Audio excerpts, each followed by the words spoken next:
Welcome to the Word for Life podcast, a daily devotional covering the entire Bible from Genesis to Revelation. In Numbers chapter 5, God teaches how Israel must live a God-honoring life. First, from verse 2, God commands Israel to send away from the camp anyone who has a defiling skin disease or a discharge of any kind, or who is ceremonially unclean because of a dead body.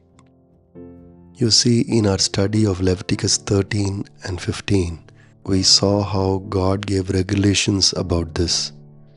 For example, an unclean person can become clean again, but for a temporary period of time, he will be kept away from others so that the disease will not spread. Once he has become clean, the priest will perform few sacrifices for him and he will be back into the community. But here in chapter 5, God gives another reason why this unclean person must be sent away. Verse 3 reads, "So they will not defile their camp where I dwell among them." You see, the reason given here is that God is there in the camp. Friends, what the Lord is teaching here is that the land belongs not to Israel but to the Lord. He is dwelling among them, and that is why they need to follow this practice. It would have been so natural for the Israelites to think that the land belongs to them, that they are the owners of this land. But God reminds them that it's actually His land and He is dwelling among them. And therefore, they must practice this. Secondly, Numbers chapter 5, from verse 6 onwards, we read, "An Israelite who steals from another Israelite or wrongs in any way must make full restitution for the wrong they have done, and also add a fifth of the value to it and give it all to the person they have wronged. If the person is not there, then restitution must be given to the priest along with an additional ram." Again, we can ask this question: why should an Israelite who stole something from another Israelite do all this? Interestingly, verse 6 tells us that the man who robbed another Israelite has been unfaithful to the Lord and is guilty.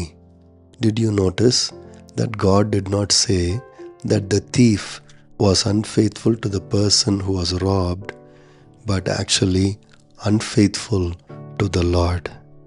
What this means is everything, not just the land, as we saw previously, everything belongs to the Lord. So, a thief in Israel is not actually robbing another Israelite, but he is actually robbing the Lord.